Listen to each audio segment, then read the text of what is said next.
Y consciente de interés grande que awarding para renovar el carche verde o para aplicar para dicho permiso y teniendo cuenta que la limitación de personal para atender que flujo abnormal que tiene award, ministra Alex Schwengel ha anunciado que está dando urgente 2 semanas de tiempo más para arreglar el asunto que promete estar con control durante nos isla. Último dia não por nota fila ng largo dilante Departamento de Salubridade Público na Oranjestad. Essa que tinha a ver que interesse empregado não trabajando diretamente com comida ou bebida, com a award se está buscando ng carche verde. Sem a carche, empregado não por trabalhar com comida ou bebida e, consequentemente, por ter hasta será e estabelecimento. A Orco anuncia que o controle comissa esse man aqui anota interesse mais grande para buscar prolongação ou outro não que a Orta aplicar para por ganhar dicho permiso.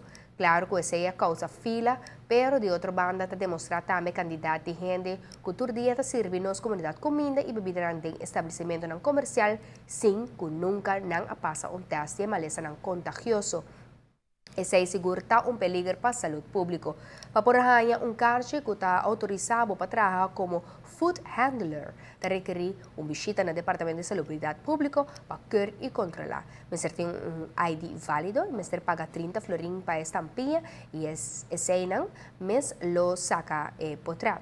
Está dando aplicante pote para muestra de laboratório e também formulário para sacar potrat de tórax no hospital na valor de 75 florin ou na IMSAN na valor de 55 florin.